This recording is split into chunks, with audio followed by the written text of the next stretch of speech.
Hi student, good morning. நாம் இன்னைக்கு இந்த வீடியோவில் பார்க்க போகிற டாபிக் என்னென்னா electric field and electric field lines. அது மின்புலம் மற்றும் மின்புல கோடுகள் பற்றி தான் பார்க்க போகிறோம். இதில் நான் ஃபஸ்ட்டு பார்க்குறது எலக்ட்ரிக் ஃபீல்டு. மின்புலம் அப்படின்னு நினச்சி பார்க்கலாம். The interaction between two charges is determined by the Coulomb's law. அதாவது இரு மின் துகளுக்கு இடையே நிகழும் இடைவினை கூலும் இதிலிருந்து நம்ம பெறலாம் அப்படின்னு சொல்கிறோம். How does the interaction it self அக்யூர். அதாவது இந்த இடைவினை எவ்வாறு உருவாகுது, ஏன் உருவாகுதுன்னா அது எப்படி கண்டுபிடிக்கலாம்னு சொல்லி நம்ம பார்க்கலாம். Consider A point charge kept at A point in space. அதாவது வெளிப்பரப்பில் ஒரு புள்ளியில் வைக்கப்பட்டுள்ள ஒரு புள்ளி மின் துகள் அப்படிங்கிற ஒரு Q மின்துகள் எடுத்துக்கலாம் அப்படின்னு சொல்கிறோம். If another point charge is placed at a some distance from the first point charge, it experienced either an attractive force or repulsive force. அதாவது நம்ம ஃபஸ்ட்டு கன்சிடர் பண்ண பாயிண்ட் சார்ஜ்லேருந்து ஒரு ஸ்மால் டிஸ்டன்ஸில் அனதர் பாயிண்ட் சார்ஜ் கன்சிடர் பண்ணுறோம் அப்படின்னு சொல்கிறோம். அதாவது நம்ம முன்னாடி இருக்கிறதுன்னு அந்த புள்ளி மின்னோட்டத்திலிருந்து சிறிது தொலைவில் இன்னொரு புள்ளி மின்துகள் இருந்துச்சுன்னா ஒன்று கவர் விசை அதாவது விலக்கு விசை செயல்படும் அப்படின்னு சொல்கிறோம். அப்போ this is call action at A distance. இதை என்ன சொல்கிறோன்னா இங்கே நடக்கக்கூடிய செயல் வினை செயல் அப்படின்னு சொல்கிறோம். அதாவது தொலைவினால் நடக்கக்கூடிய வினை செயல் அப்படின்னு சொல்கிறோம். இதை தொலைவில் நிகழும் வினை செயல் அப்படின்னு சொல்லி சொல்கிறோம். But how does the second charge know about existence of the first charge which is located at a some distance away from it. அதாவது முதல் துகளிலிருந்து எவ்வளோ டிஸ்டன்ஸில் இரண்டாவது துகள் இருக்குது அப்படிங்கிற இருப்பு கண்டுபிடிக்கிறதுக்கு எப்படி கண்டுபிடிக்க முடியும் அப்படின்னு சொல்லி ஒரு கொஸ்டின் கேட்குறோம். அப்படி இருந்தாலும் இந்த கொஸ்டினுக்கு பதில் கொடுக்க தான் மைக்கேல் ஃபாரடே அப்படிங்கிறவர் ஒரு கான்செப்ட் இன்ட்ரடியூஸ் பண்ணுறார். To answer this question Michael Faraday introduced the concept of field. அதாவது மின் புலம் அப்படிங்கிற ஒரு கருத்தை மைக்கேல் ஃபாரடே அறிமுகம் செய்கிறாரு அப்படின்னு சொல்லி பார்க்க வரோம். According to Faraday, every charge in the universe creates an electric field in the surrounding space. அதாவது ஃபாரடேவின் கருத்துப்படி பிரபஞ்சத்தில் உள்ள ஒவ்வொரு மின்துகளும் அதனை சுற்றி ஒரு மின்புலத்தை உருவாக்குது அப்படின்னு சொல்லி சொல்கிறார். If another charge is brought into it field, it will interact with the electric field at the point and will experience a force. அதாவது இந்த மின்புலத்தில் இன்னொரு மின்துகள் கொண்டு வரும்போது முதல் மின்புலத்துடன் அது இடைவினை புரிதல் தான் ஒரு விஷயம் உணருது அப்படின்னு சொல்லி சொல்கிறாரு. It may be recalled that the interaction of two masses is similarly explained using the concept of gravitational field. இதே போல் ஈர்ப்பு புலம் என்ற கருத்தியலை அறிமுகப்படுத்திய போதும் பார்த்தோன்னா ரெண்டு நிறைகளுக்கிடையே செயல்படும் இடைவினை விவரிக்க அந்த புலம் அப்படிங்கிற கருத்தை கொண்டு வரப்பட்டது அப்படின்னு சொல்லி சொல்கிறார். Both the electric and gravitational fours are non-contact force, hence the field concept is required to explain action at a distance. அதே போல் இப்போ நம்ம பார்த்த மின் விசை மற்றும் ஈர்ப்பு விசை ஆகிய ரெண்டுமே பார்த்தோன்னா தொடா விசைகள். அப்படின்னால தொலைவில் நிகழும் விசை செயல்களை விளக்க புலம் அப்படிங்கிற கருத்து தேவைப்படுது அப்படின்னு சொல்லி சொல்கிறாரு. Consider A source point charge Q located at a point in space. அதாவது புறவெளியில் ஒரு புள்ளியில் வைக்கப்பட்டுள்ள Q அப்படிங்கிற ஒரு புள்ளி மின்துகள் எடுத்துக்கிறோம். அனதர் பாயிண்ட் சார்ஜ் Q0, இது டெஸ்ட் சார்ஜ் அப்படின்னு சொல்லுவோம். Is placed at a some point P which is at a distance from the charge Q. அது இன்னொரு சார்ஜ் எடுத்துக்கிறோம் Q0 அப்படிங்கிற ஒரு சார்ஜ். இது ஒரு டெஸ்ட் சார்ஜ், சோதனை மின்துகள் அப்படின்னு சொல்கிறோம். அதை நம்ம ஃபஸ்ட்டு கன்சிடர் பண்ண Q அப்படிங்கிற சார்ஜ்லேருந்து R அப்படிங்கிற டிஸ்டன்ஸ் இருக்குது அப்படின்னு சொல்கிறோம். The electrostatic force experienced by the charge q naught due to q is given by Coulomb's law. அதை நம்ம ஆல்ரெடி சொல்லிடுறோம். கூலும்ஸ் லாவில் 2 சார்ஜ் இருந்துச்சுன்னா அங்கே வந்து எலக்ட்ரோஸ்டாட்டிக் ஃபோர்ஸ் வந்து ப்ரொடியூஸ் ஆகும் அப்படின்னு சொல்லி. அந்த கூலும்ஸ் லாவில் ஈக்குவேஷன் பார்த்தோம்னா F vector equal to K q naught by r square r cap அப்படின்னு சொல்லுவோம். இங்கே கேங்கிறது ஒரு கான்ஸ்டன்ட். அப்போ 1/4 q naught by r square r cap அப்படின்னு சொல்லுவோம். இங்கே கேக்கு வேல்யூ வந்து 1/4 அப்படின்னு சொல்லி சொல்கிறோம். தி charge q creates an electric field in the surrounding space. தன்னை சுற்றி அமைந்துள்ள வெளிப்பரப்பில் மின்துகள் q ஆனது ஒரு மின்புலத்தை வந்து உருவாக்கும் அப்படின்னு சொல்கிறாங்க. within which its effect can be held by another charge. It is measured in the terms of quantities called electric field intensity or simply is called electric field. அதாவது இந்த வெளியில் உருவாக்கப்படும் மின்புலமானது மற்றொரு மின் துகளால் உணரப்படும். இதை வந்து மின்புல செறிவு அப்படின்னு சொல்லலாம், அல்லது மின்புலம் அப்படிங்கிற ஒரு அளவில் வந்து அளக்கலாம் அப்படின்னு சொல்லி சொல்கிறாங்க. இந்த எலக்ட்ரிக் ஃபீல்டுக்கான டெஃபினிஷன் பார்த்தோமா, தி electric field at the point P at a distance r from the point charge q is the force experienced by a unit charge. அதாவது the electric field at the point P at a distance r from the point charge q is defined as the force that would be experienced by a unit positive charge placed at the point P. அதாவது q என்ற புள்ளி மின்துகளிலிருந்து r தொலைவுள்ள புள்ளி Pயில் வைக்கப்பட்டுள்ள ஓரளவு மின்னூட்டம் கொண்ட மின் துகளால் உணரப்படும் விசை தான் வந்து அப்புள்ளி Pயில் உள்ள மின்புலத்தின் மதிப்பு அப்படின்னு சொல்கிறோம். இதை ஈக்குவேஷன் மூலமாக சொல்லணும்னு சொல்லி பார்த்தோம்னா எப்படி சொல்லலாம்னா E vector equal to F vector by q naught அப்படின்னு சொல்கிறோம். இங்கே q நாட்டுங்கிறது நாம் வச்ச அந்த டெஸ்ட் சார்ஜ் அப்படின்னு சொல்லுவோம். நமக்கு இங்கே என்ன சொன்னால் நம்ம எஃப் ஈக்குவல் டு எஃப்க்கு பதிலாக இந்த ஈக்குவேஷன் அப்ளை பண்ணால் இங்கே KQ by r square r cap அப்படின்னு சொல்லுவோம். நம்ம முன்னாடி பார்த்த ஈக்குவேஷன்லேருந்து E vector equal to KQ by r square r கேப்னு சொல்லுவோம். இங்கே கே அப்படிங்கிறது வந்து ஒரு கான்ஸ்டன்ட். அதுக்கு வேல்யூ அப்ளை பண்ணால் E vector equal to 1/4 q by r square r cap அப்படின்னு சொல்லுவோம். நம்ம ஆல்ரெடி வந்து ஃபோர்ஸ்க்கான ஈக்குவேஷன் தெரியல, அந்த ஈக்குவேஷன் நீங்கள் அப்ளை பண்ணோமா நமக்கான வேல்யூ வந்து நமக்கு கிடச்சிருக்குது அப்படின்னு சொல்லி சொல்கிறோம். இங்கே r cap is the unit vector pointing from q to the point of interest P. அதாவது இங்கே ஆர் கேப் அப்படிங்கிறதுனா க்யூவிலிருந்து நாம் எடுத்துக்கொண்ட புள்ளி Pக்கு வரையப்பட்ட ஓரளவு வெக்டர் ஆகும் அப்படின்னு சொல்கிறாங்க. The electric field is a vector quantity. Electric ஃபீல்டுங்கிறது ஒரு வெக்டார் குவான்டிட்டி அப்படின்னு சொல்கிறோம். It SI unit is newton per coulomb. அது NC இன்வர்ஸ் 1 அப்படின்னு சொல்கிறோம். இதனுடைய SI அலகு பார்த்தோமா நியூட்டன் பை கூலும் அப்படின்னு சொல்லி சொல்கிறோம். Important aspect of electric field, மின்புலத்தின் முக்கிய பண்புகள். If the charge q is positive, then the electric field points away from the source charge. அதாவது மின்துகள் q வந்து நேர் மின்னூட்டம் கொண்டதாக இருந்துச்சுன்னா மின்துகளிலிருந்து வெளிநோக்கிய திசையில் மின்புலம் வந்து இருக்கும் அப்படின்னு சொல்கிறோம். If q is negative, the electric field points towards the source charge q. அதே போல் q வந்து எதிர் மின்னூட்டமாக இருந்துச்சுன்னா உள்நோக்கிய திசையில் வந்து மின்புலம் இருக்கும் அப்படின்னு சொல்கிறோம். அதான் வந்து கீழே டயக்ராம் கொடுத்துருக்குது. இப்போ பாசிட்டிவ் அப்படின்னா ஃபார் பாசிட்டிவ் சோர்ஸாக இருந்துச்சு அப்படின்னா அந்த சோர்ஸ்லேருந்து அவுட்வர்ட்ஸாக போயிருக்கு அப்படின்னு சொல்கிறோம். அதே நெகட்டிவ் வந்துச்சுன்னா இன்வெர்ட்ஸாக இருக்குது அப்படின்னு சொல்லி இந்த டயக்ராம் நமக்கு வந்து சொல்லுது.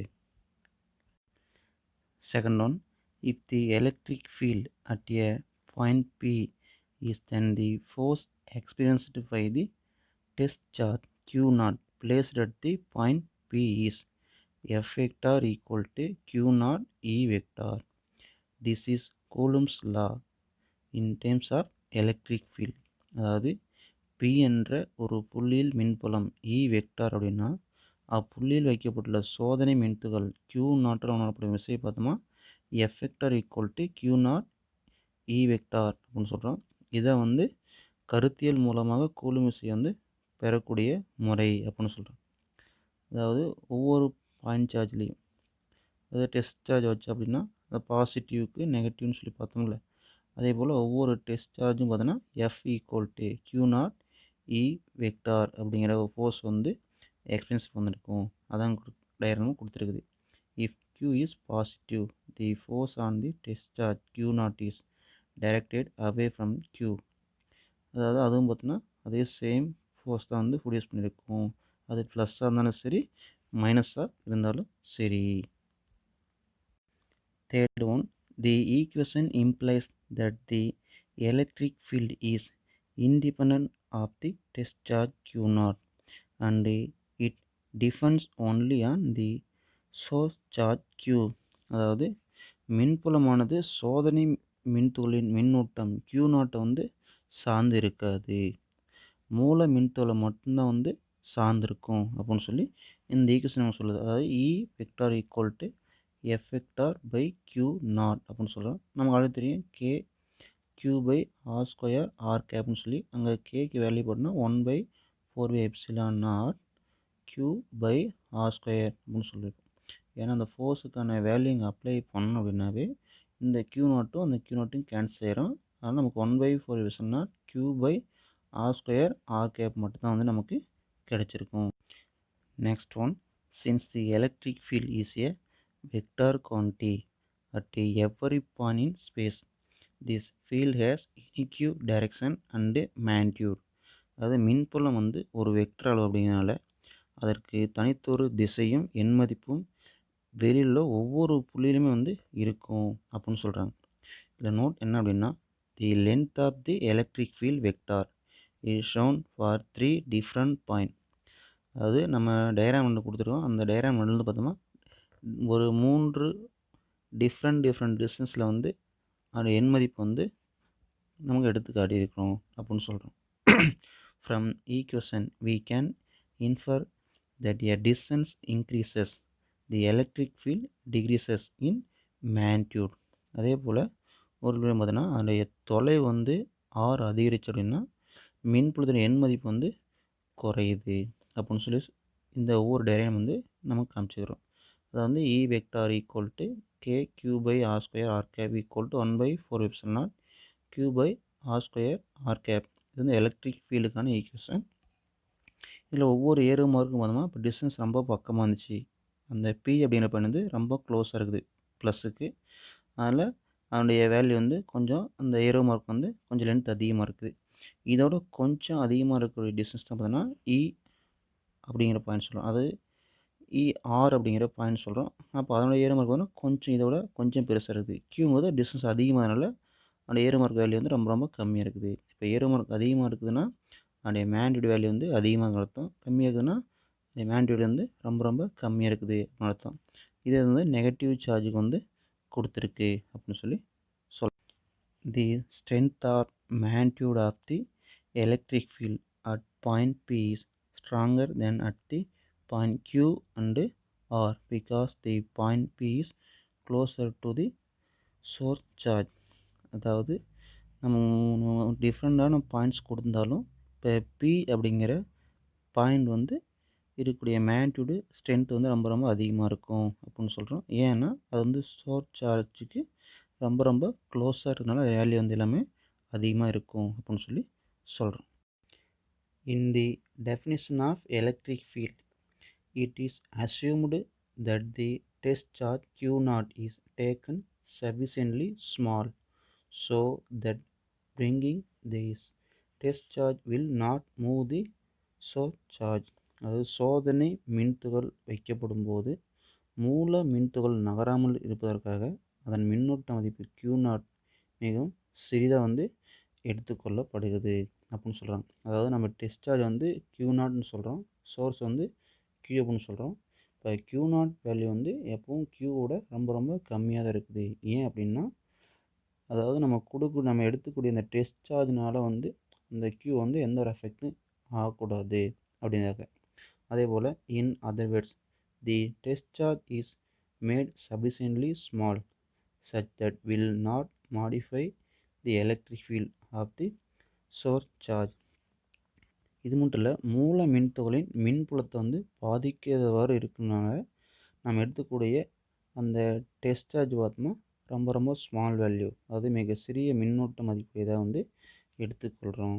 அப்போ Q அப்படிங்கிறது ரொம்ப ரொம்ப பெருசாக இருக்கும், Q0 அப்படிங்கிறது ரொம்ப ரொம்ப சின்னதாக இருக்கும். ஏன் அப்படின்னா இதனால தான் எந்த ஒரு அஃபெக்டும் ஆகக்கூடாது. அதுக்காக வந்து டெஸ்ட் சார்ஜ் Q0 வந்து வெரி ஸ்மால் வேல்யூன்னு தான் எடுத்துக்கிறோம். E vector equal to KQ by R square R cap equal to 1/4 Q by R square R cap. The expression is valid only for point charges. அது இந்த சாம்பிள்னா புள்ளி மின்துகளுக்கு மட்டும்தான் வந்து பொருந்தும் அப்படின்னு சொல்கிறாங்க. For continuous and finite size charges distribution interaction technique must be used. அதாவது இந்த ஈக்குவேஷன் பார்த்தோம்னா நம்ம பாயிண்ட் சார்ஜ் மட்டும்தான் வந்து எடுத்துக்க முடியும் அப்படின்னு சொல்கிறாங்க. இந்த continuous and finite sized charge distribution integration technique must be used. அதேபோல் இந்த மின்துகளுடைய தொடர் பரவலுக்கு வரம்பிற்குட்பட்ட மின்னூட்ட அளவு கொண்ட மின்துகள் பரவலுக்கும் பார்த்தோன்னா தொகையிடல் முறை தான் வந்து நாம் பயன்படுத்தணும் அப்படின்னு சொல்கிறாங்க.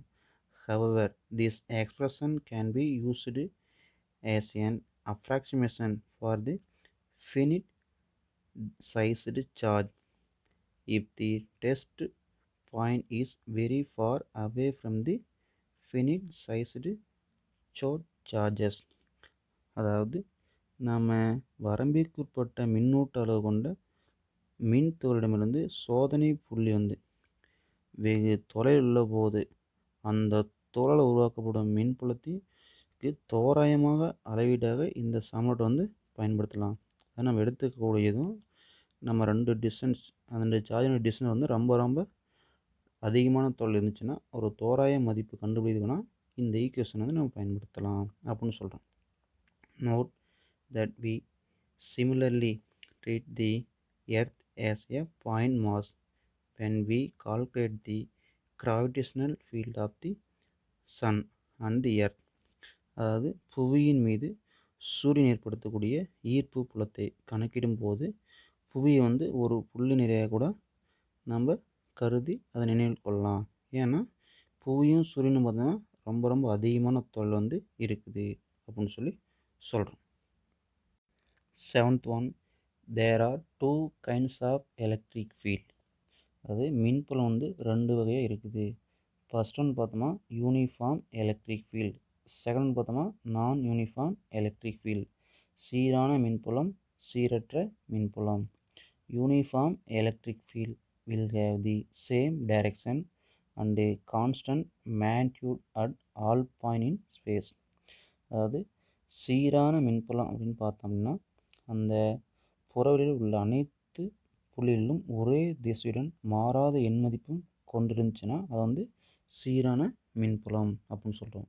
நான் uniform electric field will have different direction or different magnitude or both. டைரக்ஷனும் சரி மேக்னிடியூடும் சரி டிஃப்ரெண்ட்டாக இருந்துச்சுன்னா டிஃப்ரெண்ட் பாயிண்ட்ஸ் இன் ஸ்பேஸ், இதை வந்து நான் யூனிஃபார்ம் எலக்ட்ரிக் ஃபீல்ட் அப்படின்னு சொல்கிறோம். அது புறவெளியில் வெவ்வேறு புள்ளிகளில் வெவ்வேறு திசைகள் அல்லது வெவ்வேறு எண் மதிப்புகள் அல்லது ரெண்டுமே வெவ்வேறு இருந்துச்சுன்னா அதை வந்து சீரற்ற மின்புலம் அப்படின்னு சொல்கிறோம். இங்கே டயக்ராம் போட்டுறது யூனிஃபார்ம் எலக்ட்ரிக் ஃபீல்டு வந்துன்னா இல்லை ஒரே மாதிரி போட்டுறது, இங்கே கீழே போடுறதுன்னா நான் யூனிஃபார்ம் எலக்ட்ரிக் ஃபீல்டுனா டிஃப்ரெண்ட் டைரக்ஷன் வந்து போட்டிருக்கு அப்படின்னு சொல்லி பார்க்கலாம். தி electric field created by a point charge is basically a non-uniform electric field. அதாவது சீரற்ற மின்புலமானது புள்ளி மின்துகள் ஒன்றால் ஏற்படும் மின்புலம் வந்து சீரற்ற மின்புலம் தான் இருக்கும். ஒரு பாயிண்ட் சார்ஜில் இருந்துச்சுன்னா அது வந்து நான் யூனிஃபார்ம் எலக்ட்ரிக் ஃபீல்டு தான் இருக்கும் அப்படின்னு சொல்கிறோம். அதாவது தி electric field created by a point charge is basically a non-uniform electric field. ஒரு சிங்கிள் பாயிண்ட் சார்ஜ் வந்து கிரியேட் பண்ணக்கூடிய எலக்ட்ரிக் ஃபீல்டு பார்த்தோன்னா நான் யூனிஃபார்ம் எலக்ட்ரிக் ஃபீல்டு தான் இருக்கும். This non-uniformity arises both in direction and magnitude. அதேபோல் இந்த சீரற்ற தன்மை திசையிலும் உள்ளது, எண் மதிப்பிலும் சரி, அதேபோல் அந்த திசையும் இருக்குதுன்னா ரெண்டுமே வந்து டிஃப்ரெண்ட்டாக இருக்கும் அப்படின்னு சொல்லி சொல்கிறோம். அது மட்டும் இல்லை, with the direction being radially outwards and magnitude change as distance increases. அதே போல் இந்த டைரக்ஷன் பார்த்தோமா, நம்ம சீரற்ற மின்புலம் பார்த்தோமா சீரற்ற தன்மை திசையில் உள்ளது, அதில் எண் மதிப்பு பார்த்தோமா அதன் திசையினுடைய ஆரப்போக்கில் வந்து வெளிநோக்கியவாறு வந்து இருக்கும். அது மட்டும் இல்லாமல் இந்த தொலைவு அதிகரிக்கும் போது பார்த்தோன்னா அதோட எண் மதிப்பு வந்து மாறுது. இதை நான் முன்னாடியே பார்த்தோம். த magnitude changes as distance increase ஆக அந்த எலக்ட்ரிக் ஃபீல்டினுடைய மேக்னிடியூட் வந்து அப்படி இருக்கு டிகிரிஸ் ஆகிட்டு வந்திருக்கும். டிஸ்டன்ஸ் அதிகமாச்சுன்னா பாயிண்ட் சார்ஜ் டிஸ்டன்ஸ் அதிகமாச்சுன்னா அந்த எலக்ட்ரிக் ஃபீல்டினுடைய மேக்னிடியூட் வந்து டிகிரிஸ் ஆகிட்டு இருக்கும். அதான் சொல்கிறாங்க என்னென்னா, இப்போ அந்த மதிப்பு அந்த ஆரப்போக்கில் வெளிநோக்கியவாறு அல்லது உள்நோக்கியவாறு வந்து அமையும். சீரற்ற மின்புலம் பார்த்தோன்னா அதாவது நம்ம பாசிட்டிவ் நெகட்டிவ் எடுத்தோம்னா, பாசிட்டிவ் எடுத்தோமா அவுட்வேர்ட்ஸாக வெளியில் போயிருக்கும், அதே நெகட்டிவ் எடுத்தோம்னா இன்வெர்ட்ஸாக வந்து சொன்னோம் பார்த்தீங்களா, அதான் சொல்கிறாங்க. நம்ம எடுத்துக்கூடிய ப்ளஸ்ஸு மைனஸை பொறுத்து வந்து அதனுடைய மதிப்பு வந்து மாறுபடும். அதே போல் நம்ம கன்சிடர் பண்ண பாயிண்ட் சார்ஜ்லேருந்து டிஸ்டன்ஸ் அதிகமாக அதனுடைய மேக்னிடியூட் வேல்யூ வந்து சேஞ்ச் ஆகும் அப்படின்னு சொல்லி சொல்கிறோம். எலக்ட்ரிக் ஃபீல்ட் லைன்ஸ், மின்புல கோடுகள். Electric field vector are visualised by the concept of electric field lines. மின்புல கோடுகள் என்ற கருத்தாக்கத்தை பயன்படுத்தி மின்புல வெக்டர்களை பார்க்கக்கூடிய வகையில் காமிக்கப்படுறதா வந்து மின்புல கோடுகள் அப்படின்னு சொல்கிறோம். They form a set of continuous line which are the visual representation of the electric field in some region of space. அது புறவெளியில் ஒரு பகுதியில் அமைந்துள்ள மின்புலத்தை காண்பிக்கும் வண்ணம் வரையப்படும் தொடர் கோடுகள் தான் வந்து மின்புல கோடுகள் அப்படின்னு சொல்லி சொல்கிறோம்.